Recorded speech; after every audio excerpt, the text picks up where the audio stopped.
नमस्ते, मी राणीदास recipe channel लॉंगमध्ये आपल्या सगळ्यांचं स्वागत. तर मी हे 3 अंडी घेतले आहेत, गावरान अंडी आहे आणि आता आपण बनवत आहोत मस्तपैकी प्रोटीनयुक्त रेसिपी. तर बनवत आहोत आपण ॲवोकॅडो अंडा सँडविच. तर आता हे 3 अंडी घेतले आहेत, त्याच्यामध्ये टाकूया थोडासा कांदा, थोडंसं टॅमॅटो आणि थोडंसं मिरची आणि हे चवीपुरतं आपल्याला मीठ घेतलं आहे. आता आपण हे सगळं मिक्स करून घेऊया. आता आपण ह्याला ना तेल लावून घेऊ, कारण मी तळून घेणार नाही आहे अंडी. आता बघा, ह्या नवीन पद्धतीने बॉईल करून घेणार आहे. तर आपण अगोदर मिक्स करून हे तेल मिक्स केलं, तर तेल लावून घेतलं आहे. आपलं रेडी झालेलं मिक्सचर जे आहे ना, हे आता ह्यामध्ये टाकायचं आहे.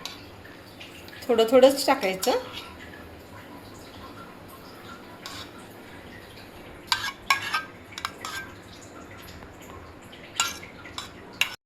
आता आपण ह्यामध्ये बॉयलरमध्ये ठेवून देऊया. पाणी ओतलेलं आहे मी. आता आपण ह्याला झाकून बंद करू.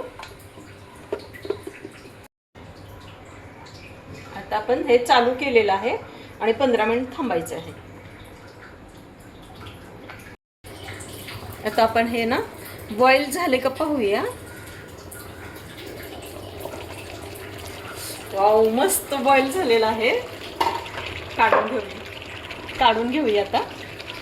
आता आपण ह्याला ना कट करून घेऊया. कडक आहे करून हे बी काढलेलं आहे. तर बी साईडला ठेवू आणि पूर्ण ह्यातला गर आहे ना, तो काढून घ्यायचा आहे. तर हे सगळं काढून घेऊ. कसं मस्त आहे ना, पिस्तासारखं, पिस्ता आईस्क्रीम वाटायला. बघा कसं वाटतं पिस्ता आईस्क्रीम.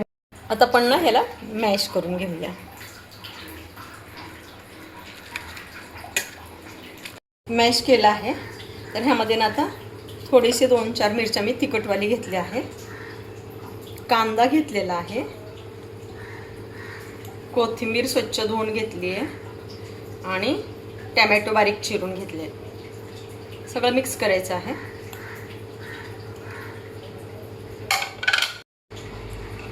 आणि चवीपुरतं मीठ टाकूया.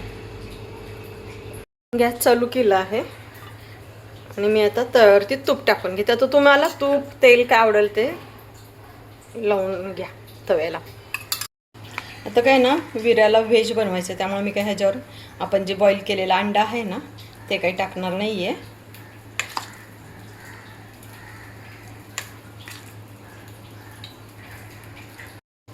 आता आपण हे ह्याच्यावरती असं भरून हे लावलं आहे. आता तव्यावरती तवा खूप गरम झालेला आहे.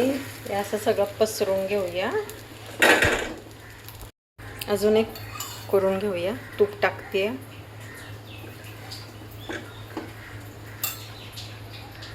थोडं तूप टाकून घेऊया वरती. जे आहे ते काढून घेऊया हे विराचं. आता आपण अंड्याचं पण बनवणार आहोत. हे मिश्रण जे आहे ते आपण हे केलेलं आहे. आता हे अंडा प्रेमींसाठी. आता हे तुम्ही आणि हे असं ओके. आता आपण ठेवूया तव्यावरती. हे आपलं तयार झालं आहे ॲवोकॅडो अंडा सँडविच. अंडा प्रेमीसाठी नवीन आणि मस्त प्रोटीनयुक्त, भरभरून प्रोटीन असलेली रेसिपी आपली तयार आहे. तर हा व्हिडिओ आवडल्यास लाईक करा, शेअर करा, सबस्क्राईब करा. भेटू पुढच्या रेसिपीमध्ये, पुढच्या ब्लॉगमध्ये. धन्यवाद.